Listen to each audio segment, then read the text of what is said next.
Points and miles in-person events can be a fantastic way to broaden your knowledge in this space. And in today's episode, I'm going to share a meetup I just attended a couple weeks ago and what other events I will be attending in person later this year. So listen in.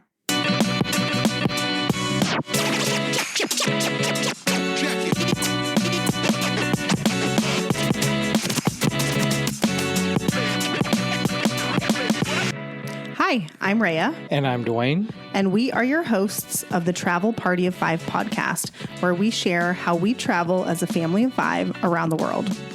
We will also share how we use points and miles to travel as affordably as possible and sometimes even completely free.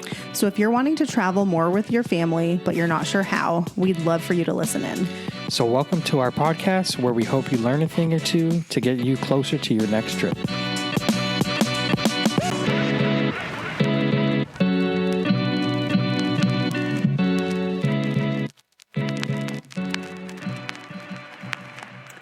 Hello, friends, and welcome back to Travel Party of Five podcast. My name is Raya. I am solo today, and I first and foremost want to apologize for missing an episode last week, but our daughter was very sick, probably the sickest that she's ever been, and ended up testing positive for flu B, and then both of our boys got sick, and so it was just quite it's been quite last 7, 8, 9 days or so. So my boys are still sick. They actually just came down with this like a day ago. So we're still in it, but so far Dwayne and I are still feeling good. So hopefully that sticks. Hopefully our immune system is up to the task. My mom made us some elderberry and I've been taking that. So fingers crossed that we are all good. But appreciate your patience and apologies for missing last week's episode. Today's episode is what I was going to talk about last week, which is that I attended the Award Travel 201 meetup, which was in Phoenix last weekend. And so if you're not familiar with Award Travel, they have a podcast that I do listen to. And they have like a 101 Facebook group, and that is free to join. And then their 201 meetups are, I think their 201 is like a paid group. I'm not a part of the paid group, but the meetup last weekend was open to 101 members as well. So I did sign up and pay for a ticket to go to that. And it was basically a Friday night, like kind of happy hour celebration. I don't want to call it a meet and greet, but like, it was held at the Deuce, and they had lots of hors d'oeuvres and drinks and all that. And it was really fun to just connect with other Points and Miles people. And then Saturday was from 10 to 2 or so, a few different like training sessions on Points and Miles. And then there was a bowling event that night, Saturday night. And there was a good like chunk of time in between there where there were no sessions. And this was held at the Hyatt Regency Phoenix, which is in downtown Phoenix. And at first I wasn't really sure, like, what am I going to do in those like 3 or 4 hours in between the things? But what we ended up doing was staying at the hotel and just chitter-chatting to everyone that was there, because it is so refreshing to be able to talk to other people who are as deep into Points and Miles as I am. Because when I talk to people in my regular life, their eyes glaze over and they look at me like I've lost my mind 97% of the time. So this was so refreshing. And I had a couple of realizations during this event too that I'm going to share with you. So first and foremost, let's talk a little bit about the event. There were 3 speakers. The first one was Brooke from CardPointers, and she talked about just kind of basic functionality of CardPointers. So if you are more intermediate or advanced in this hobby, you probably didn't learn anything new, but if you are a beginner, I could see that being really beneficial for you. I've talked about CardPointers before on the podcast, and it is something that I still continue to use. I also use SaveWise, which is like a competitor of CardPointers. I have the paid versions of both.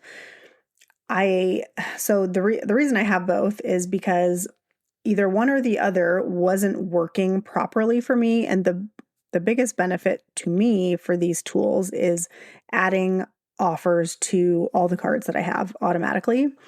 And that has been very glitchy, specifically with regards to American Express in the last few months. And so that's why I have both still, because I've kind of been waiting and watching to see which one is going to emerge as the clear winner, right? Which one is going to do what I'm paying it to do. And I don't have a resolution on that. So for now, I have both paid options. But again, if you are a beginner, I could see that session being really valuable.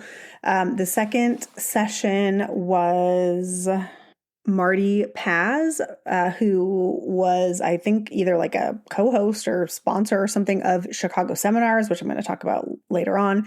And he did a session on American Airlines awards and system-wide upgrades and that sort of thing.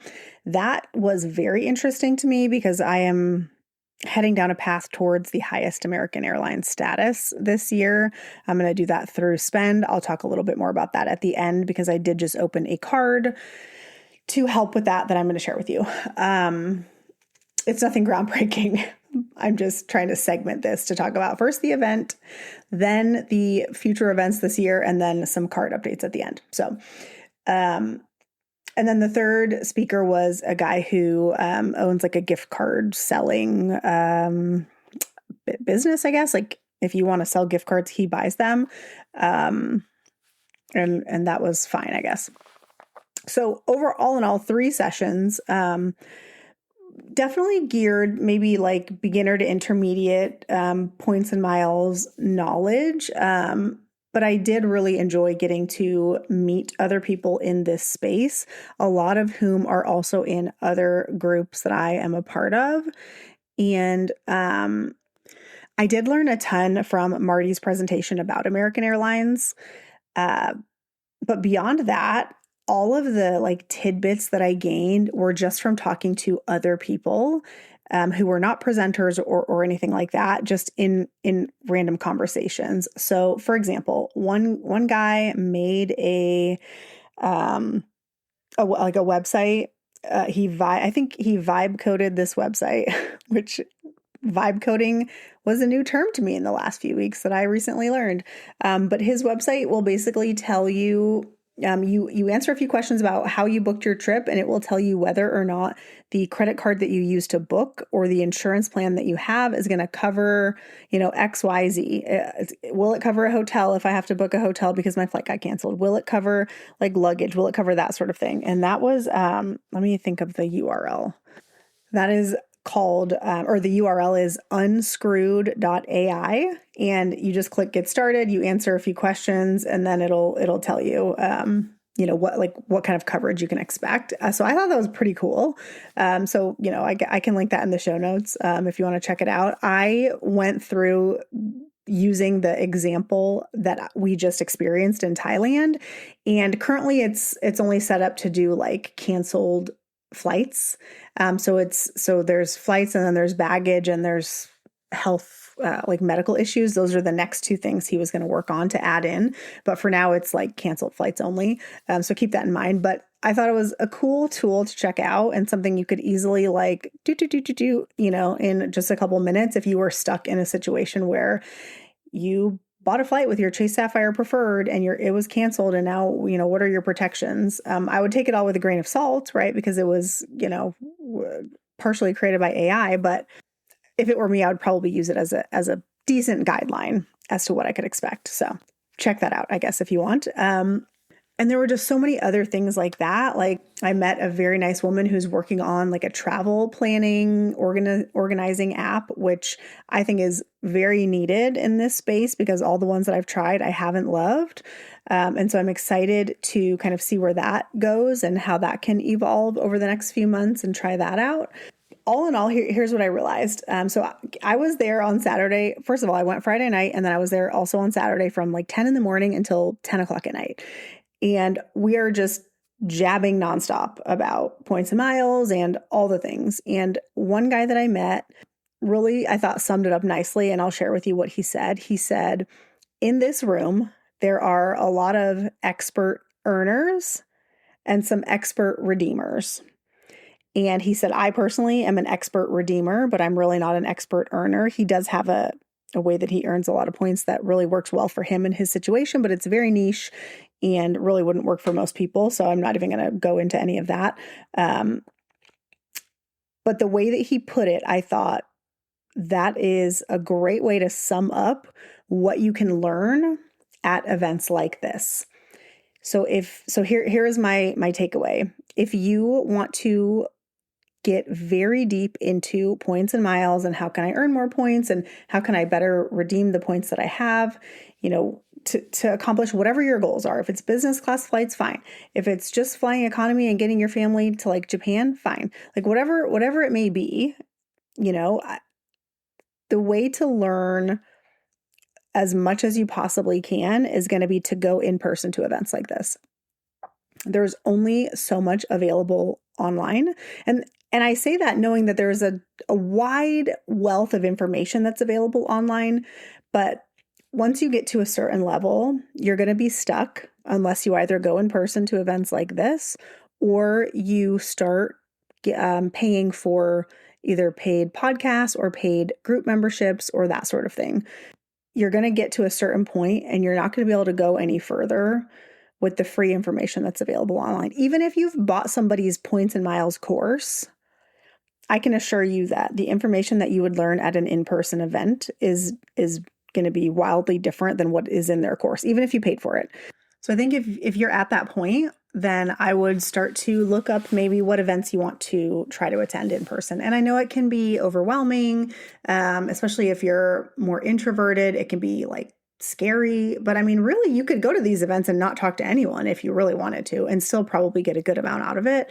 But I think that you'd be surprised how friendly everyone is because we all have this thing in common. So I do know that the award travel meetup that I just went to, they're having another one. I think it's in August and it is in Milwaukee. So if you are kind of in like central, United States, maybe that is a better, I guess it's not super central, right? But if you live near Milwaukee, maybe that's a good option for you. I thought that it was absolutely worth what I paid for it. Which I think was a couple $100s for my ticket. And I could have bought Dwayne a ticket too. They had an option to buy P2 a ticket, but he was with the kids. So did not do that. The other event that I am planning to attend in person that I'm very excited about and have already booked my hotel room is the Chicago seminars. So Marty Paz, who spoke again on American Airlines at this meetup I was just at, he talked about Chicago seminars a lot. And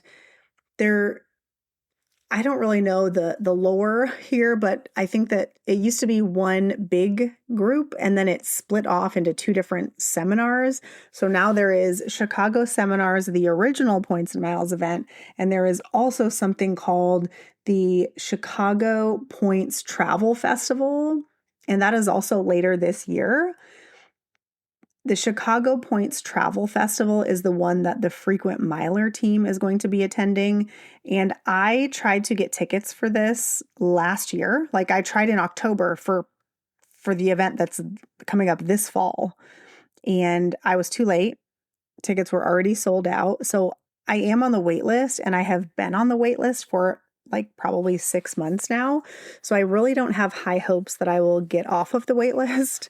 But if I do, I might try to go to that one too. However, the Chicago Seminars is going to be November 6th through the 8th, 2026. It is in Chicago.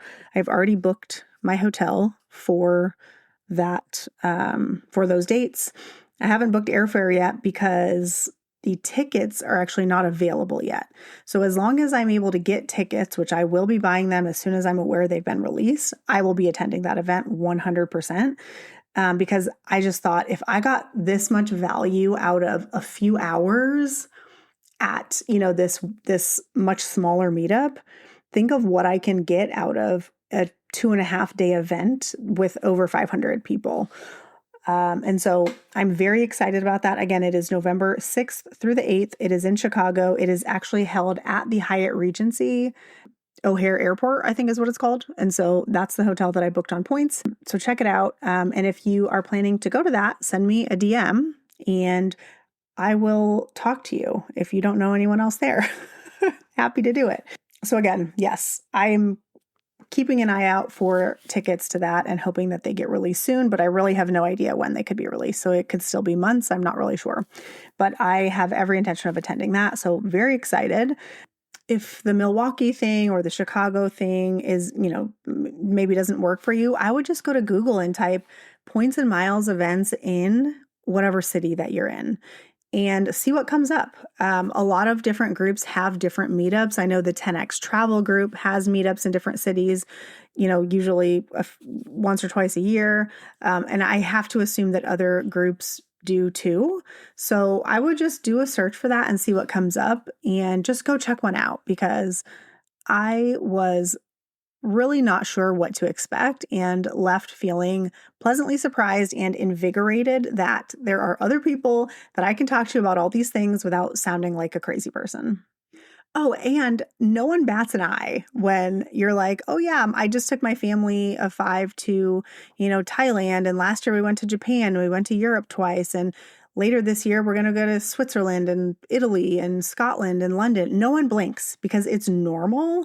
And I really love that it's normal, because when I talk about this to other people, I feel like I have to dim it down, right? I have to minimize it, because otherwise they're making assumptions about us that are not true. Or, I mean, I don't know. I think it makes us seem unrelatable in a way. And I really just want to be like, you could do this too.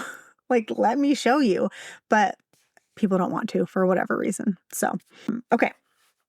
If I haven't sold you on events by now, I'm probably not going to, but you just need to trust me that you're only going to get so far online. Other updates from us. I did just open a new credit card yesterday.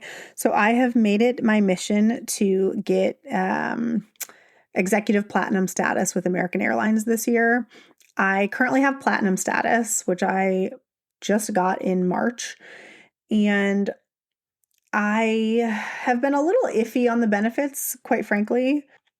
I like that I can choose main cabin extra seats, and I like that there's no bag fees, except for the most part, we're not checking bags, although it did come in handy when we had to bring another suitcase back from Thailand. Because, we had to pick up Dwayne's bag in the San Francisco airport, and then we had 6 bags. So I was able to check one of those bags for no fee, which was great. And I just booked flights through my mom's American Airlines account. But as soon as I added my AA number, which obviously has my status, I was able to choose main cabin extra seats for all 7 of us, or no, all 6 of us on that booking, even though it wasn't booked through my account. So that was another pleasant surprise. And so I think I want to get the highest status, and I want to see how that works out for me. Mostly just because I know I can do it, and I think it sounds fun. And so, life is short. Might as well do the things that sound fun to you. Even if I can't justify it with it's going to save me X amount, it brings me joy. So Marie Kondo says that I should do it. And so I'm going to do it. And so to help me do that, I opened up the Citi AA World Elite Master Card, I think it's called. A friend was on an AA flight the other day, and they had a pretty decent in-flight offer of 65,000 miles for $1,000 in spend, which I could meet in a weekend if I wanted to. So, and they waived the annual fee for the first year. So my plan is to use that for the next year, get some extra AA miles, and use that as part of my strategy to spend to status. Let's see. I don't think we've opened any other cards in the last couple of weeks. Let me just check. Yes, that is it for new cards for now. That's not true. I did also apply for the American Express Graphite card, which actually has a cashback offer, but I have not heard anything, and it has been quite some time. So I applied probably 2 weeks ago, and they requested that I send in a 4506C, which is basically a form that gives the IRS permission to release your tax returns to American Express. And so you have to fill out this form. We had to do this last year when Dwayne got a financial review from American Express. This is not a financial review. This is more of just an income verification, but I sent it in. It has been over a week and I still haven't heard anything. And so I actually don't know if I'm going to be getting that card or not. And so I guess TBD, but the bonus was $2,000 in cash back when you spend $50,000. So I guess TBD on whether or not that's coming. Hopefully I'll hear something in the next week. If not, I probably need to come up with another plan and get a different card. I basically decided that I am going to let my 524 status go because I have 6 Chase business cards. Like I have a lot. And I'm going to prioritize keeping or getting Dwayne under 524. Currently, he is 524. And so that means only business cards going forward for the next 6 months or so. And he should be under 524 like in the fall, I think October, November. And so I'm going to be working on getting him under and also boosting his credit score so that we can hopefully get him a couple more Chase cards over the next year or so. Because currently he only has 2 personal cards and 1 business card with Chase, and that is it. And I feel confident that I can have him recon a couple of cards. So that is kind of a more long-term strategy for Chase that I'm thinking through. I do think that I am going to apply him for the Bank of America Alaska business card. I just have to wait a few weeks because he has a Bank of America checking account, which, if you don't know, Bank of America has a couple of rules similar to the Chase 524 rule, where if you have 3 inquiries in the last 12 months and no relationship with them, otherwise they will not approve you for any cards. Excuse me. Sorry. But if you do have an existing relationship with them, and that could be, like a stock account or savings or checking account, then they will allow you up to 7 inquiries in the last 12 months. And currently Dwayne has 8. And in May, that will drop down to 7. So next month, just a few weeks. And so my plan is once he gets to 7, I'm going to apply him for the business card specifically. And hopefully he gets approved for that. But again, we'll have to just wait and see. I also did apply him for the Capital One business card that they just kind of announced the refresh for, and he was denied. So that is frustrating to me. And if I see one more influencer post about how they got approved for the card, I'm just side-eyeing the whole thing. I'm very suspicious about that. I think it's weird because I personally know a lot of people who are getting declined for that card that do not have affiliate links. And we all know Capital One is weird on approvals in general. But I mean, Dwayne I froze his Experian, which has the most inquiries. I applied for him, and I think he only had 2 or 3 inquiries on his other TransUnion and Equifax, and he was still declined. So I don't know, seems weird to me. And then as far as myself goes, on my radar is the Capital One Saver card and the Built card. So those are both personal cards. The Capital One Saver earns 3x on grocery, which is very beneficial to me. And I can transfer the cash back to my Venture X, which turns it into points. So that's why I want that card. And the Built card, I just really want the ability to be able to take advantage of the Built rent day transfer bonuses and keep my Rakuten points transferring at a 1-to-1 ratio to Built.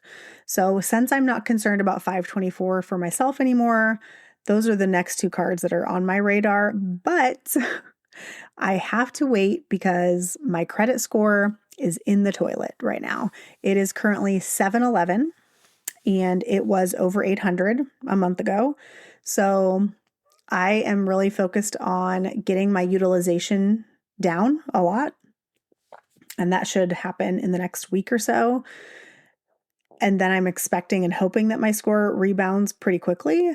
But if you haven't heard about the gold saga, my credit score dropped 100 points or almost 100 points now because I bought gold and my credit utilization went through the roof.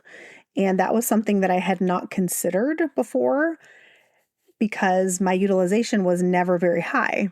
But obviously gold is a big ticket item. So 2 weeks episode ago, I did an update on buying gold. The TLDR is I actually do not recommend it for earning points specifically. I think it is very risky and you could lose a lot of money if you don't know what you're doing.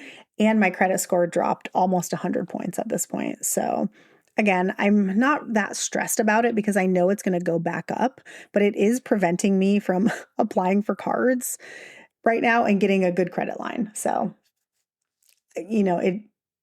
as much as I'm not stressed about it, it is having an effect on me that I do not enjoy. So I'll report back, in a week or two, and we'll see once the personal cards that reported with the higher balances report again with a zero balance. I'm hopeful that my score will rebound, but again, I will report back. The last update I have for you is really not an update. It's more of just a placeholder. So I was hoping to be able to update you on our Alliance travel insurance claim, but I still have not heard a decision yet. And it's been a couple of weeks. So maybe the next time I record, I'll have an update. We've been back from Thailand for a little over a month, but I did not submit the claim to them until about 2 weeks ago. That was mostly my fault. I had almost everything ready to go, but it I didn't save it, I guess. And so it all disappeared. And then I got really frustrated and I couldn't look at it for 2 weeks. So when I finally got back to it, it was about 2 weeks ago. I did submit everything. They make it really simple to where you can submit both a medical claim and a baggage claim all together. So I did that. And they have been sending me kind of automated updates every, maybe 4 or 5 days or so that say, hey, just like a reminder that we're still working on your claim and we'll get back to you. And so it is nice to have that kind of, even though I know it's automated, it is nice to get that because it's like, okay, they're still working on it. And so, I don't really feel that worried about it, but I am curious to see if they're going to cover the baggage piece. I know they're going to cover the medical piece. I have no concerns about that at all. This is not our first time utilizing them for a medical claim while traveling.